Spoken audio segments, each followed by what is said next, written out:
And of course, what you really want to do is help someone build confidence. And this little 750, it can certainly build confidence. But, there are things that happen. And things happen, and you gotta lay the bike down. Which, that's why I'm not worried.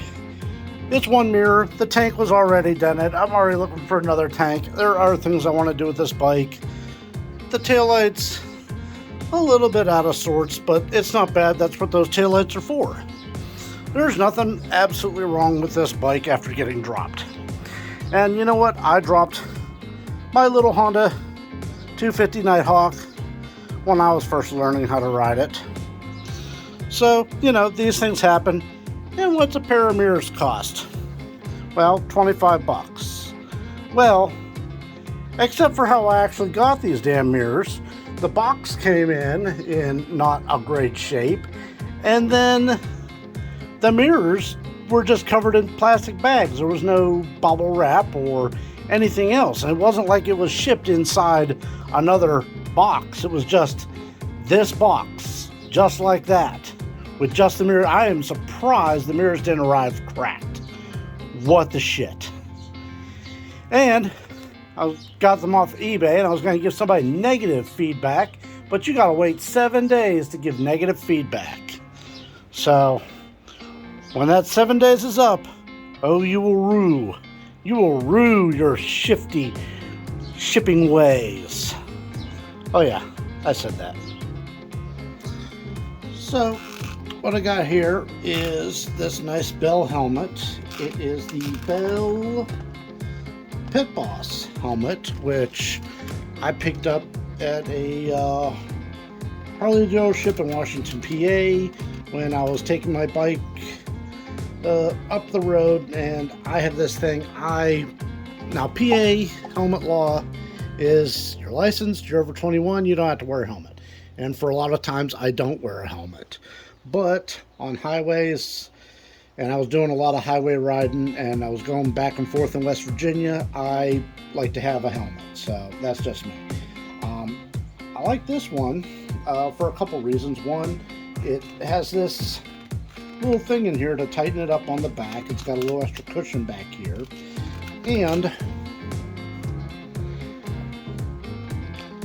tilt that down a bit more. And it has this pop-down visor, which I really like because sometimes my glasses are a little too dark, and this is just enough, just a little bit lighter, though it does hit on my nose pretty hard right here. So, but otherwise, I kind of like this. So, I know people go back and forth between Carta and Sena for their communication, and this was like $130 for two, which I think you can't even get one of the others for $130. And I'm like, well, there's something to be said about the high price ones.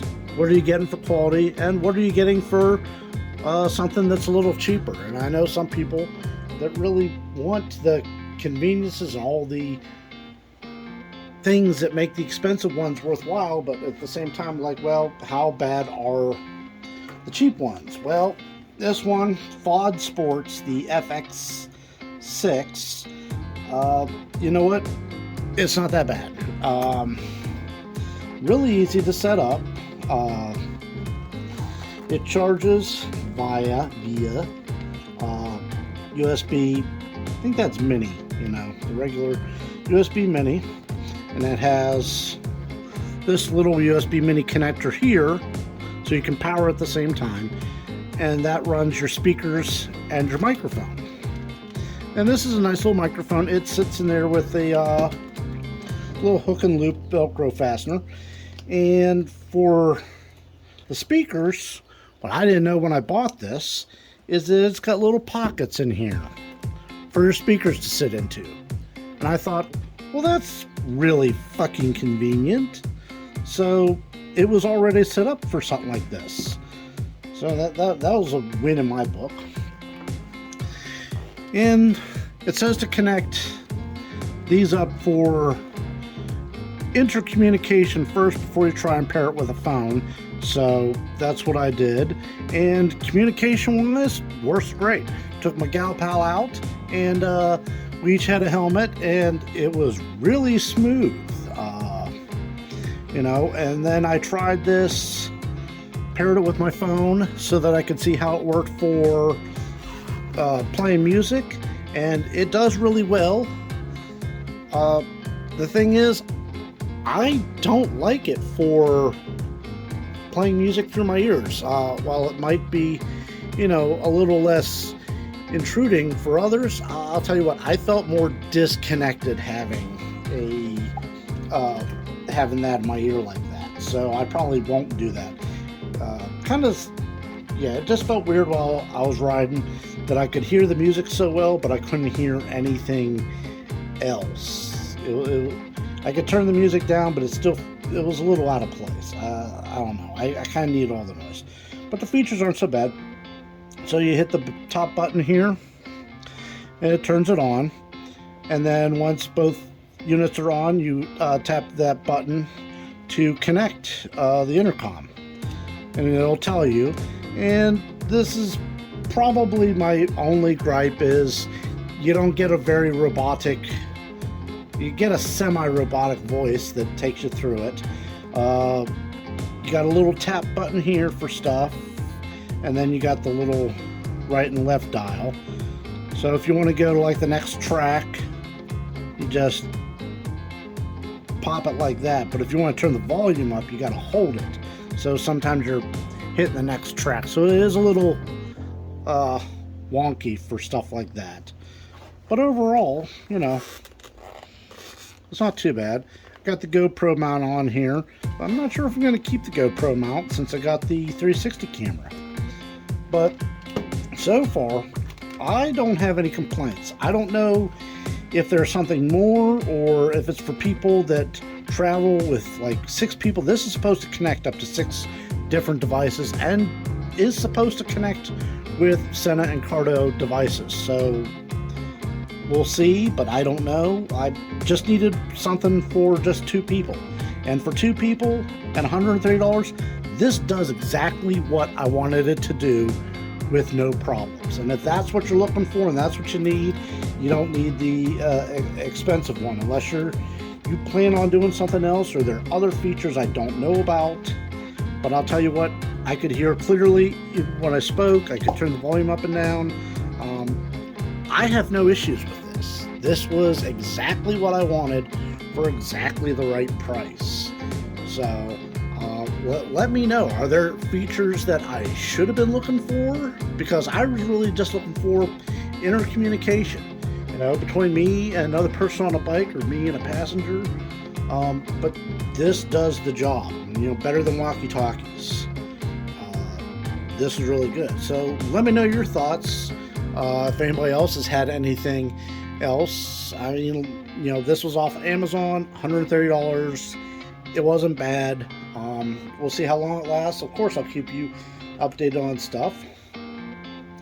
And also, while we're talking about upgrades to the bike, the Insta360 camera, I was told by several good people, people that follow me, I follow them, about checking out the Insta360 when the GoPro died. So I got the Insta360 One X2 with the motorcycle bundle. It's really, really interesting. I got a 256 gig SD card in here.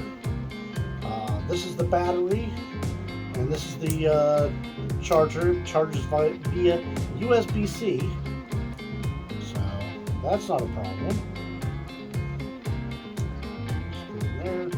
There. It's got these you do the clips on there. It's got a little like red little thing under the clip, so if you can see it, it means it's not closed, which I thought was very interesting. I find 360 cameras themselves very interesting, because when you have this on the bike, like, it honestly doesn't matter how it's orientated. It really doesn't. There's a button here for you to start and stop recording if you're not hooked up to your phone. This is a little screen, and you can use it and go anywhere on 360. Like, it doesn't matter where it is. Like, there's maybe a little bit of a line right here on the sides. It eliminates this. Like, there's nothing here. You can't see this. You can see this, but you can't see this. Even this is, however they do it, it doesn't see this at all. Some sort of techno magic. I don't even know. And unless you're doing something specific, it doesn't even matter the orientation, because it's 360. You can reset the orientation however you like. It's really interesting. If you saw my video on Instagram, I had a little bit of fun with it. I did get the mic adapter so that I could narrate, but I'm not sure, because I already have a microphone for the helmet, and that won't work with this. And I tried to connect the helmet with my phone, and it didn't relay it while I was doing video. So I'm not sure if I could do any kind of mic capture. So I might have to actually run two microphones. Although the mic on this does capture really, really well. We'll see. Maybe I'll put a shotgun mic on it or something. There are all kinds of options, but I got that. It charges USB-C, which I already got for the phone, and the Indian already came with 2-port charger on it, hidden right here in the bag. So I have every opportunity to record my adventures in the best video possible, which is good, because if you've seen the interview with Indie Scouter, my next adventure is supposed to be to Gettysburg. And I'm hoping I get really, really good video from that, all the fun and shenanigans that I hope to get into for that. But so far, this has all turned out really, really well. You get really good video. Still playing around with it. Lots of people that can help you with this. I can't say enough good things about this. And this isn't even a paid endorsement or anything. Just, I'm having fun with it. I got almost everything I need for a good bike trip. I just got to figure out how to pack everything on here. That is about what I got for this. I think I'm going to go down to the local bakery and see if they have any cheese Danish, some bear claws, something nice and fancy for Saturday morning breakfast. So yeah, that's my next ride, and I'll see you on the next ride. I'm always trying to be careful when I'm on the motorcycle, because here in West Virginia, I don't trust drivers. Not at all. So I'm coming out the hill where the Harley dealership is. I canceled my turn signal after this. I have it on video. I canceled the turn signal, and I'm heading straight. This guy looks at me the entire time and pulls out in front of me. And maybe I didn't overreact enough. I don't know. But then this guy, it's hard to see the video, but he crosses the yellow line, and that happens a lot right here. It wasn't even that bad of a curve. They just cross all the time. You have to be wary of it.